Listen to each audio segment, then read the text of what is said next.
What is Monsuno? How does it work? Let's find out. Let's talk about it here on the Curtis Zone, shall we? Yeah, us five, OGB.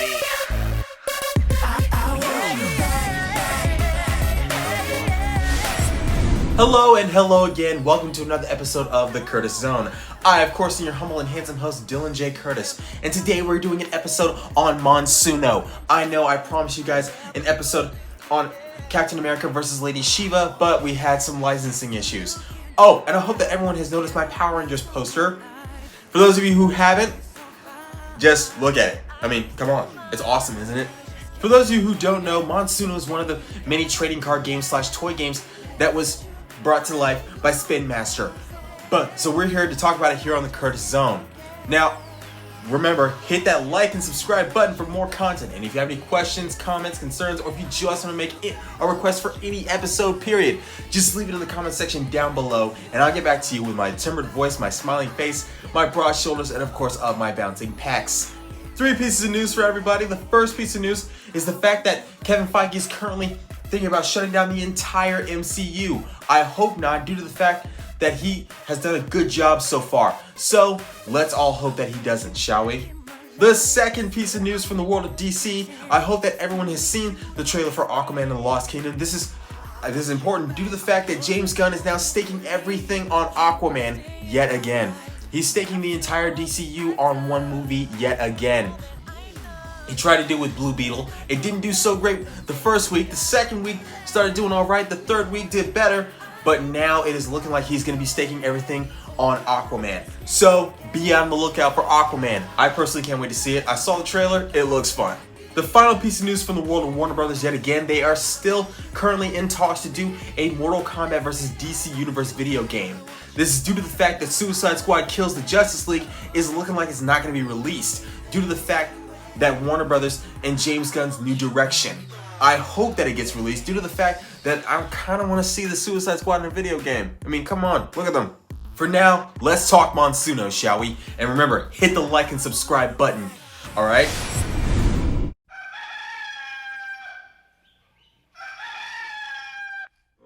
Monsuno would have its television debut in February of 2012, had its final episode in July of 2014. It lasted 3 seasons on the Nicktoons lineup and totaled in 52 episodes.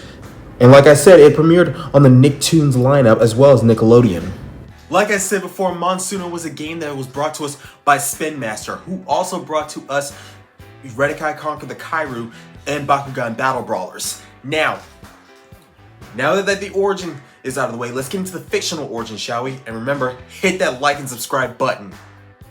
After destroying a planet in the far reaches of the galaxy, an essence known as the Monsuno essence, which is an energy which can be harnessed through crystals, would find its way to Earth. It would then be found by a group known as Storm, more specifically, its leader Charlemagne.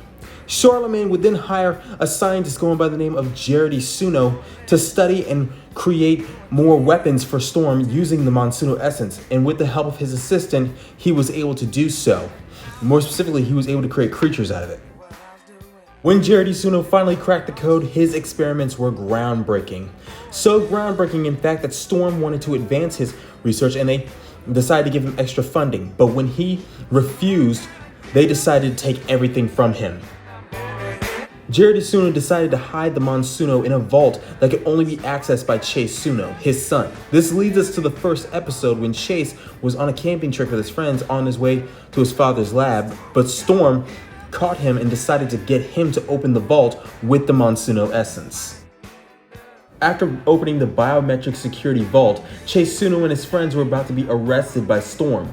This was until he spun out his first Monsuno, known as Locke, who is a giant polar bear with energy manipulation capabilities.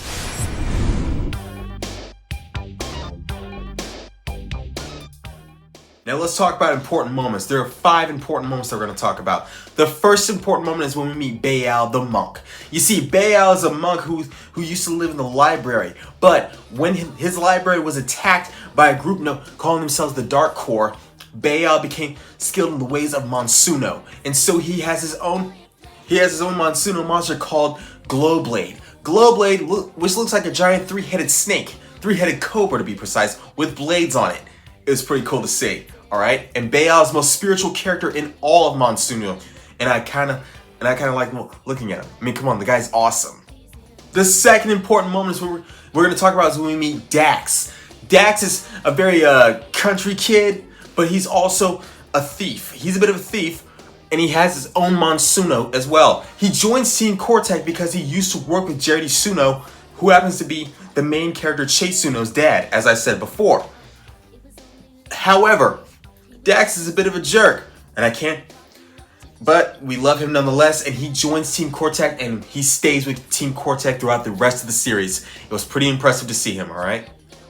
Third important moment we're going to talk about is when we meet the Alpha Squad, okay? The Alpha Squad were created by Storm to be exact replicants of Team Cortec.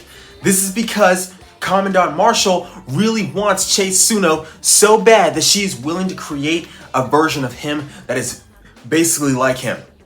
I enjoyed watching it so much because it reminded me a lot of the Psycho Rangers from Power Rangers. I really hope that you guys enjoy looking at them as well. I mean, come on, who didn't? Which Power Ranger fan did not enjoy the Psycho Rangers? The fourth important moment we're going to talk about is when Locke and the rest of Team Cortec's Monsunos evolved into armored versions of themselves.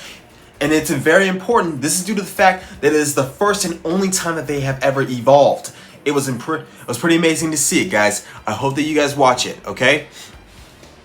The next important moment we're going to talk about is in the final episode known as Ceasefire. Droog, the main villain of Season 3, has brought Chase, Jaredy, Dr. Eclipse, and Six, Chase's clone, over to an island with an active volcano. This leads to a confrontation between the four of them and Droog. However, it has been revealed that Droog was using all of them to charge the Monsuno energy that he had been storing for a while in order to create a doomsday weapon that was going to destroy the Earth. However, long story short, watch the episode. They lead to a confrontation which not only destroys Droog, but also captures Dr. Eclipse. It was a pretty fun episode. I recommend you watch it.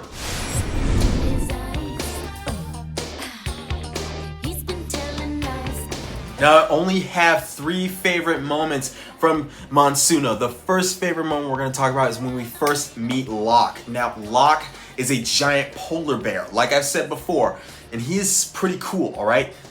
All the Monsuno are pretty cool, but what really made Locke stand out is because he has a very deep connection with Chase, because Locke was basically made for Chase and Chase only, which means they have a stronger connection to one another. It was pretty impressive to see, guys. Pretty fun. I loved every second of it. I hope that you guys love every second of Locke from the series as well, if you get a chance to watch it.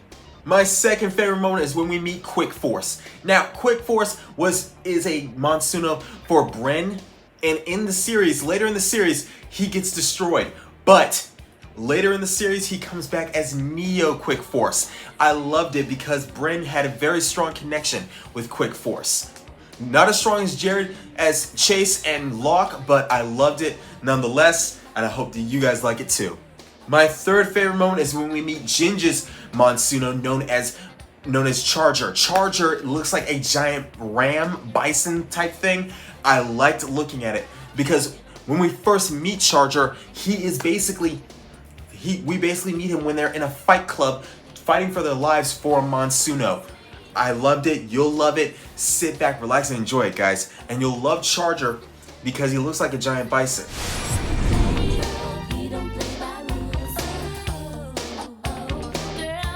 With all that said, let's talk powers and abilities, shall we? Now, the first power that you need to know about is the fact that the Monsuno, they cannot move without their Monsuno controllers. Locke can't do anything without Chase, and Chase can't protect himself if Locke is not there. Now, unlike regular monsters where you need to tell the monster what to do with cards, the Monsuno take orders from their users. They use crystals to harness energy from around them, and which turns into a lot of different abilities like Locke's Jaw of Light, Quick Force's laser needles, and Glowblade's spinning attack. Now, bonding is very important when it comes to the Monsuno. Once they bond with their user, they become unstoppable. and they will take any order, including the order of returning back to their course. Is for this reason why the Monsuno are very powerful. Now another episode of the Curtis Zone has come to a close, ladies and gentlemen. I know I messed up a little bit throughout the episode, and I'm really sorry about that, but hit the like and subscribe button nonetheless, and give it up for today's sponsors, Coastal Waste and Recycling, because your garbage powers someone's world. Now, as always, I'm still decorating this background, so if you have anything that you think I should remove and replace, just put it in the comment section down below. If you have any questions, comments, concerns, or if you just want to make a request for any episode period, leave it in the comment section down below. I'll get back to you, okay? And remember, everybody, I'm still here, all right? I'm still here. Curtis ain't going nowhere. Let's have some fun with more episodes. We're going to have more top 10s, history ofs, poll episodes, the whole 9 yards, okay? Just leave in the comment section down below what you want to see, okay?